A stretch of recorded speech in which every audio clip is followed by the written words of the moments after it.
Hi, my name is TJ Egan, and I'm on the board here at the Deerfield Beach Historical Society. And today we're going to look at an exhibition from one of Deerfield Beach's Renaissance men. Dave Noderer is also on the board, but he's also one of the people in town who has been involved in a lot of the activities. But he also has chronicled sunrises on the beach in Deerfield Beach. And we have some of this photography or some of his photos here today to take a look at. We're going to have an exhibit of his photography to look at. Dave, tell us a little bit about yourself. Hey, how's it going, TJ? Good, man. How you doing? Yeah. Dave Noderer. I'm also on the board of the Historical Society, and I'm really honored to be able to do a presentation here at the Butler Avenue Cultural Center. And the idea is this is really just a seed for other artists in the area to come in and do something. Me, I'm a software developer. People think I'm a photographer. Maybe not, but I am a software developer, and I enjoy taking pictures. So here are some of my sunrise pictures. Let me ask you, Dave, how did you start chronicling the sunrises on Deerfield Beach? Well, it's a little bit of an accident. In 2004, we moved to the beach, and so I started walking along around the beach every morning. And I started thinking, well, these sunrises are great. So I started taking a picture. And then I got it in my head, well, let me take a picture every day for a year. Well, that was 16 years ago. So I just kept going. And then, in the meantime, social media came in. So now I take a couple of pictures. I post them on Facebook, on Twitter, and on Instagram. So people seem to appreciate it, so I keep doing it. And the subject is just amazing. I mean, it's not me, it's the subject of that beautiful sky every morning. Can you tell when you start out in the morning whether the weather or what it's going to be is going to create a kind of picture that you are looking for? When I get to the beach, I can. So if it's before sunrise, is great because you can watch the sun come up and you can see over here that it reflects on the bottom of the clouds and gives some really nice colors. So that's one aspect. There's one up here that's it's kind of a very uniform sky. So the good news, you can see the sun rise as it pops up over the horizon, but there's not as much interest in the sky. So the colors are magnificent, and somehow you catch them. Have you been into photography your whole life? Or? As a little kid, I had a little Browning Instamatic and things like that, but not really. And beautiful. I mean, the colors, are wonderful. And I can tell you, as somebody who catches your Instagram and your Facebook posts, it's a wonderful way to start your day to see what was going on at the beach that morning. Especially in these times of turmoil. We're in the middle of a pandemic, and so I try to just do some calming things every morning. But I like some of these lights, like this one over here is nice. So the sun on the bottom of the clouds is interesting, but also the sun behind the clouds, and you get these crispuli rays, they call them, coming out, and that's kind of interesting. And then once in a while you find something like a vapor trail of some kind, and it does interesting things. This one was really good. This was the one down the bottom here with the Twin Towers, we can call it. And I don't know what that was, but it was just 2 thunderstorms or something like that. And it was very, very dramatic.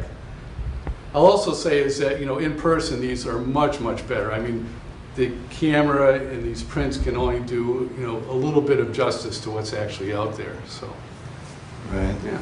But you also find some stuff on the beach? You take some stuff. So once in a while, I find something like this fish bone. It's the vertebrae of a fish. And so people seem to like to see those little interesting things I might find. And they have interesting textures and colors and shadows. And so I think it's of interest. I take them. Here's a jellyfish with the shadow of my legs. Mm-hmm. So those are kind of. And this, especially the clock tower is especially interesting. So you sometimes go off the beach? This is from Jeff Graves, the videographer behind the camera. So the point is that we want to get other local artists to come in here and display their wares. Right now it's only virtual because of the pandemic, but eventually this will be a nice gallery that we can present all sorts of artists in. So we've been starting to look at getting some picture rail molding to put around the top here so we can easily hang things like you would in a real gallery. And I think that'll be really nice. I think that eventually this is going to be a tremendous place to exhibit art, and photography is a great way to start. And we're honored to have your photography as we get started. What I love too is some of these when you can catch the flying, the seagulls and the birds. It just adds motion and interest to the photography. Sometimes I've taken a few pictures here, so I see the seagulls go up, take a picture. Too late. But once in a while I catch it, and it's fun when you do. So it's it gives a whole different dynamic to the picture. Do you go off the beach and take some other photography, or most of it stays on the beach? I have my phone, so I take pictures. I do actually, when I see something being built, like the new pavilion down the beach, I've taken a bunch of pictures of that. I don't know, they're just in my OneDrive folder somewhere, but I do have quite a few pictures from around the beach area mostly, because things have changed.